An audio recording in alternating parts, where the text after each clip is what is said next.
నమస్తే welcome to our channel. నేను Priya Kaushik. So Posani Krishna Murali actually ఇతని 24న ఫిర్యాదు వచ్చింది. 26న అరెస్ట్ చేయడం జరిగింది అండ్ నిన్న జడ్జ్ ముందర ప్రవేశపెట్టడం జరిగింది. అయితే 41A బిఎన్ఎస్ కింద అతనికి నోటీసులు ఇచ్చి విడుదల చేయాలని వాదించారు, కానీ జడ్జ్ కన్విన్స్ అవ్వలేదు. సో పోసాని కృష్ణమురళి చేసిన తప్పులు ఏంటి అని అంటే గనక 3 years బ్యాక్ అతను మీడియా ముందరికి వచ్చి మాట్లాడిన విధానానికే ఇప్పుడు అనుభవిస్తున్నారు అని చెప్పుకోవచ్చు. అసలు ఇన్ఫాక్ట్ ఇతని అరెస్ట్ కి తెలుగు రాష్ట్ర ప్రజలే కాకుండా యావత్ ప్రపంచంలో ఉన్న తెలుగు ప్రజలందరూ కూడా ఎంతో హర్షం వ్యక్తం చేస్తున్నారు. అయితే ఇదే విషయంగా డిస్కస్ చేద్దాం. ప్రస్తుతం మనతో పాటు హైకోర్టు అడ్వకేట్ నరేష్ సుంకర్ గారు ఉన్నారు. హలో సార్, నమస్తే. నమస్తే అండి. సార్, సో పోసాని కృష్ణమురళి ఇతని కేసులో కూడా అంతే అనుకోవచ్చు. ఇన్ఫాక్ట్ ఇది జరిగి ఆల్మోస్ట్ 2 to 3 years అయింది. అయితే ప్రముఖ నటుల భార్యల్ని కానీ లేకపోతే పెద్ద పెద్ద వాళ్ళని కానీ ఆడవాళ్ళని కానీ అబ్యూజివ్ లాంగ్వేజ్ యూజ్ చేసి మాట్లాడకూడని పదాలు ఉపయోగించి మాట్లాడి అభ్యంతకరంగా వ్యవహరించారు అనేసి ఇతని మీద కేసు. అయితే ఈ 41A ఏంటి అసలు దీని గురించి తెలియజేస్తూ అతనికి శిక్ష ఎన్ని రోజులు పడుతుంది అని అంటారు, ఏంటి అనే వివరాలు కూడా తెలియజేయండి. 24/2/2025 రోజు ఓబులవారిపల్లి పోలీస్ స్టేషన్లో అన్నమయ్య డిస్టిక్ కంప్లైంట్ అనేది రిజిస్టర్ అయ్యడం జరిగింది. సో ఆన్లైన్లో ఫిర్యాదుదారు ఇచ్చిన సారాంశం ఏంటి అంటే కనుక, ఆన్లైన్లో ఆమె చూస్తూ ఉండగా పోసాని కృష్ణమురళి గారు చంద్రబాబు నాయుడు గారి మీద కానీ, పవన్ కళ్యాణ్ గారి మీద కానీ, నారా లోకేష్ గారి మీద కానీ, మిగిలిన వ్యక్తులు ఎవరి మీద ఉన్నారో చాలా దుర్భాషలు వాడుతూ, ఇక విచక్షణ మర్చిపోయి ఏం మాట్లాడుతున్నారో సభ్య సమాజంలో మాట్లాడని కూడని మాటలు కుటుంబం మీద, కుటుంబంలోని వ్యక్తుల మీద, వాళ్ళ యొక్క ఇంట్లో ఉన్న మహిళల మీద మాట్లాడారు అని చెప్పి కంప్లైంట్, పిల్లల మీద కూడా మాట్లాడారు అని చెప్పని కంప్లైంట్ ఇవ్వడం జరిగింది. దాన్ని బేస్ చేసుకొని ఎఫ్ఐఆర్ అనేది రిజిస్టర్ చేయడం జరిగింది ఒక 5 సెక్షన్స్ ప్రకారం. అయితే నిన్న ఆయన్ని రిమాండ్ చేసినప్పుడు, రిమాండ్ అనేది పంపించకూడదు. రిమాండ్ అంటే ఏంటంటే, పోలీసులు అరెస్ట్ చేసిన తర్వాత 24 గంటల లోపు సంబంధించిన మెజిస్ట్రేట్ వారి ముందు ఆ యొక్క నిందితుడిని ప్రవేశపెట్టాలి. ప్రవేశపెట్టినప్పుడు ఆ కంప్లైంట్ సారాంశం ఏంటి, దానికి సంబంధించి ఉన్న సెక్షన్స్ ఏంటి, ఆ సెక్షన్స్ 7 సంవత్సరాలకి మించి శిక్ష పడే అవకాశం ఉన్న సెక్షన్సా, లేదు అంటే కనుక 7 సంవత్సరాల లోపు శిక్ష పడే అవకాశం ఉన్న సెక్షన్సా అని మెజిస్ట్రేట్ వారు పరిశీలించిన తర్వాత అవన్నీ సరిగ్గా ఉంటే రిమాండ్ అనేది పంపించడం జరుగుతుంది. అంటే 14 రోజులు జైలుకి పంపించడం జరుగుతుంది. దాన్ని జ్యుడిషియల్ రిమాండ్ అని అంటారు. సో న్యాయవాదులు ఏం వాదిస్తారు అని అంటే, ఇచ్చిన ఫిర్యాదు పెట్టిన సెక్షన్స్ మ్యాచ్ అవ్వట్లేదు.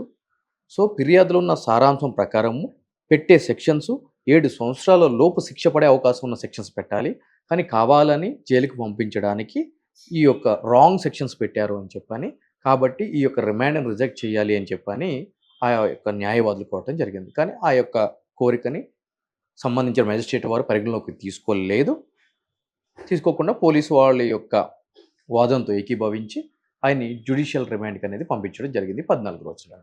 ఇకపోతే ఆయన మీద నాట్ ఓన్లీ ఈ పోలీస్ స్టేషన్ అంటే మిగిలిన సిఐడికి సంబంధించి కూడా ఇంకొక కేసు అనేది రిజిస్టర్ అవ్వడం జరిగింది దీనికి సంబంధించి.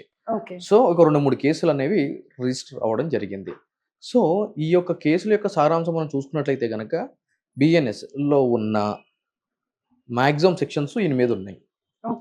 సో ఎటువంటి శిక్షలు పడతాయి అని అంటే కనుక, జీవితకాలపు శిక్ష పడే అవకాశాలు ఉన్న సెక్షన్స్ ఉన్నాయి అన్ఆర్గనైజ్డ్ క్రైమ్కి సంబంధించి. దాంట్లో ఏం చెప్తుంది అని అంటే కనుక, మర్డర్ కానీ అదేవిధంగా డెకాయిటీ కానీ, థెఫ్ట్ కానీ, అదేవిధంగా ఫిజికల్ అసాల్ట్ ఆన్ ఉమెన్ కానీ, ఈ విధంగా అన్ని రకాల అన్ఆర్గనైజ్డ్ క్రైమ్కి సంబంధించి ఏదో ఒక నేరం చేసినా కూడా ఆ నేరం యొక్క తీవ్రతను బట్టి జీవితకాలం లేదంటే మరణశిక్ష, 10 సంవత్సరాలు ఈ విధమైన శిక్షలు పడే అవకాశాలు. అదేవిధంగా బెదిరింపులు, సమాజంలో 2 వర్గాల మధ్య విభేదాలు రెచ్చగొట్టి శాంతి భద్రతలకు విఘాతం కలిగించడము, అదేవిధంగా క్రిమినల్ కాన్స్పిరసీ, కుట్ర చేసి ఒక పథకం ప్రకారము ఏదైనా ఒక నేరాన్ని ముందుకు తీసుకుని వెళ్ళడం, నేరంలో పాల్పడటం, అదేవిధంగా నేరంలో పాల్పడే విధంగా వేరే వ్యక్తుల్ని ప్రోత్సహించడం, ఎబేట్మెంట్. సో ఇటువంటి సెక్షన్స్ అన్నీ కూడా పెట్టడం జరిగింది. సో ఇక్కడ మనం చూడాల్సిన అంశం ప్రాథమికంగా ఏంటి అని అంటే కనుక, ఏదైనా సరే ఒక అరెస్ట్ జరిగినప్పుడు ఏ వ్యక్తినైనా కూడా ఆ యొక్క వ్యక్తి ఆ యొక్క నేరానికి సంబంధించి చేశాడు అని చెప్పి పోలీసులు ప్రూవ్ చేయాలి అని అంటే కనుక 24 గంటల్లో అతను విచారించడం సాధ్యం కాదు. కాబట్టి 24 గంటల్లోపు ఆయన ప్రొడ్యూస్ చేసి దాని తర్వాత మళ్ళీ ఏం చేస్తారు అనంటే కనుక పోలీస్ కస్టడీ అని చెప్పి అడగడం జరుగుతుంది. ఓకే. ఆ పోలీస్ కస్టడీ అంటే ఏంటి అంటే గనక మెజిస్ట్రేట్ వారి అనుమతితోటి ఒక 5 రోజులో, 10 రోజులో, 20 రోజులో ఈయన్ని మళ్ళీ అదుపులోకి తీసుకొని హుహు. నువ్వు ఆ రోజు ఎందుకోసం మాట్లాడావు? ఎవరు నీతో మాట్లాడిపిచ్చారు? దీని వెనక ఎవరు జరిగింది? మాట్లాడినందుకు నీకేమైనా కూడా ఫైనాన్షియల్ ట్రాన్సాక్షన్ జరిగినాయా? సో, సమాజంలో ఏదైనా ఒక విధ్వంసకరమైన ఘటన చేయడానికి వ్యక్తుల్ని ప్రోత్సహించడం గానీ, లేదు అనంటే గనక అటువంటి వ్యక్తులతో కలిసి ఆ నేరంలో పాల్పడటం గానీ, ఇటువంటి నేరాలు చేసినందుకు గాను ఈ ఆర్గనైజ్డ్ క్రైమ్స్‌లో దాని యొక్క తీవ్రతను బట్టి, అతని యొక్క పాత్రను బట్టి ఈ యొక్క సెక్షన్స్‌లో అదేవిధంగా శిక్ష అనేది అక్కడ నిర్వహించడం జరిగింది.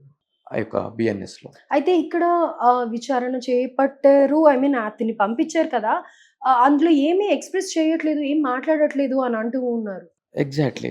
నేనేం చెప్తున్నానంటే, ఈ ఒక నిందితుడిగా పిలువబడుతున్న వ్యక్తిని ఒక నేరానికి సంబంధించి ఆ నేరంలో అరెస్ట్ చేసినప్పుడు, అరెస్ట్ చేసిన 24 గంటలలోపు సంబంధించిన మేజిస్ట్రేట్ వారి ముందు ప్రొడ్యూస్ చేయాలి. ప్రవేశపెట్టాలి. అయితే 24 గంటల్లో అతన్ని ఒక సంబంధించిన మేజిస్ట్రేట్ వారి ముందు ప్రొడ్యూస్ చేయాలి అనంటే గనక, దానికి సంబంధించిన లీగల్ ఫ్రేమ్‌వర్క్ అనేది చేయాల్సిన పరిస్థితి పోలీస్ వాళ్ళ మీద ఉంటది. ఓకే. ఎందుకు అనంటే గనక దాంట్లో ఏ మాత్రం పొరపాటు జరిగినా కూడా అతను జ్యుడిషియల్ రిమాండ్ అనేది సంబంధించిన మేజిస్ట్రేట్ వారు తిరస్కరించడానికి అవకాశాలు ఎక్కువగా ఉంటాయి. ఓకే. కాబట్టి పోలీసు అధికారులు విచారణ కంటే ఎక్కువగా ప్రొడ్యూస్ చేయడానికి కావాల్సిన ఈ యొక్క న్యాయపరమైన తతంగం మీదనే ఎక్కువ ఫోకస్ చేయడం జరుగుతుంది ఒక వ్యక్తిని అరెస్ట్ చేసినప్పుడు. సో, ఆ వ్యక్తిని జ్యుడిషియల్ రిమాండ్‌కి పంపించిన తర్వాత ఈ నేరానికి సంబంధించి అతన్ని విచారించాలి అనంటే గనక పోలీస్ అధికారులు సంబంధించిన మేజిస్ట్రేట్ వారి ముందు కస్టడీ అనేది తీసుకోవడం జరుగుతుంది. అది 5 రోజులా, 10 రోజులా, 15 రోజులా, 20 రోజులా అని చెప్పని. అలా తీసుకున్న తర్వాత అతన్ని అప్పుడు విచారణ అనేది చేయడం జరుగుతుంది. ఓకే. సో, మీరు ఈ యొక్క నేరాలకి ఎందుకు పాల్పడ్డారు? ఈ యొక్క నేరం చెయ్యమని చెప్పి, ఈ విధమైన అసభ్య పదజాలం వాడమని చెప్పి మీకెవరు చెప్పారు? మీరు ఆ విధంగా అటువంటి అసభ్య పదజాలం వాడినందుకు మీకేమైనా ఆర్థికపరమైన లావాదేవీలు జరిగినాయా? లబ్ధి పొందారా? లబ్ధి పొందితే ఎవరి దగ్గర నుంచి లబ్ధి పొందారు? వాళ్ళకున్న ఇంట్రెస్ట్ ఏంటి దీంట్లో? అని చెప్పి ప్రతీదీ కూడా విచారణలో పోలీస్ అధికారులు ఆ యొక్క నిందితుడి దగ్గర నుంచి రాబట్టడానికి ఈ యొక్క పోలీస్ కస్టడీ అనేది చాలా క్రూషియల్ యాస్పెక్ట్ లాలో.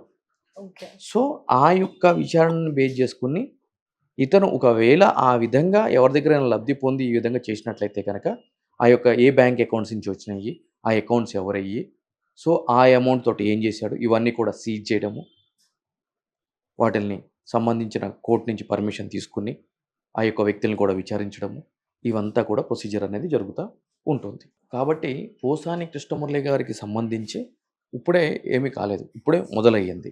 ఇంకా కస్టడీ తీసుకోవాలి, విచారణ జరపాలి.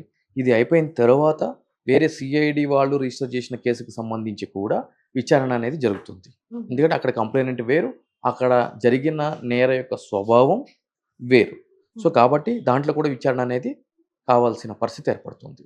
కాబట్టి ఇక్కడ ఈ కేసులో బెయిల్ ఏసి ఒకవేళ ఆ కేసుకు సంబంధించి బెయిల్ గనుక వస్తే మళ్ళీ వేరే కేసుకు సంబంధించిన పోలీస్ వాళ్ళు ఇమ్మీడియేట్‌లీ అరెస్ట్ చేసి మళ్ళీ జైలుకి పంపించడానికి ఆ యొక్క కేసు అనేది ఉపయోగపడటం జరుగుతుంది. మళ్ళీ దాంట్లో విచారణ అనేది. అలా ఎన్ని కేసులు రిజిస్టర్ చేస్తే అన్ని సార్లు అరెస్టు ప్రక్రియ, మళ్ళీ రిమాండ్ ప్రక్రియ అనేది యథాతథంగా కొనసాగుతూ ఉంటుంది.